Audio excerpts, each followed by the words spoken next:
Hi friends, எல்லாருக்கும் வணக்கம். நான் உங்கள் சகோதரி சத்யா. எனக்கு ஒரு விஷயம் எப்போவுமே உண்டுங்க.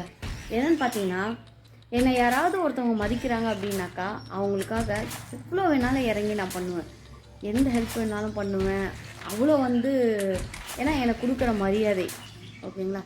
பட் ஆனால் அதே சமயம் என்னை ஒருத்தவங்க மதிக்கலை அப்படின்னாக்கா அந்த மரியாதை இல்லாத இடத்துல கோடி ரூபாய் கொட்டி கொடுத்தாலும் சரி, அதாவது எப்படி சொல்கிறது, இன்றைய பொழுது அந்த பணம் இல்லைன்னா நான் நாளைக்கு உயிரோடையே எந்திரிக்க முடியாதுன்ற ஒரு சுச்சுவேஷன் இருந்தாலும் சரி, அந்த மரியாதை இல்லாத இடத்துலேருந்து அந்த ஒரு சுச்சுவேஷனில் எனக்கு ஒரு பணம் கிடைக்குதுன்னா கூட சரி, வாய்ப்பே இல்லை, திரும்பி கூட பார்க்கவே மாட்டேன்.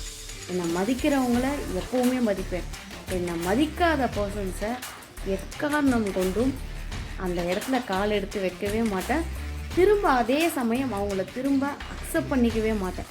இது என்கிட்ட இருக்க ஒரு கேரக்டருங்க. அது என்னன்னு தெரில. ஏன்னா என்னை பொறுத்த வரைக்கும் உண்மையாலையும் சுயமரியாதையாலும் மட்டும் நாம் என்றைக்குமே தலை நிமிர்ந்து நிற்க முடியும். மற்றபடி பணத்தாலேயோ பொய்யாலேயோ போட்டி பொறாமையாலேயோ எந்த இடத்துலையும் நாம் நிலச்சி நிற்கவே முடியாது. அது வேணால் அந்த சமயத்துக்கு வேணால் நம்ம கை கொடுக்குற மாதிரி தெரியும். பட் ஆனால் அது ஃப்யூச்சரில் பின்னாடி பார்த்திங்கன்னா ரொம்ப பெரிய பள்ளத்தில் நம்மளை தள்ளிடும். அதனால் அதை நான் விரும்புகிறதே கிடையாது. அதே போல் என்னுடைய மரியாதையை எந்த இடத்துலையும் விட்டு கொடுக்கறதே கிடையாது யார்கிட்டையும். என்னை மதிக்கிறவங்கள மதிப்பேன். என்னை மதிக்காதவங்கக்கிட்ட ஒரு அடி கூட எடுத்தே வைக்க மாட்டேன். அவங்கள அதோடு தூக்கி எறிஞ்சது தான். நீங்களும் இந்த மாதிரி இருந்து பாருங்கள்.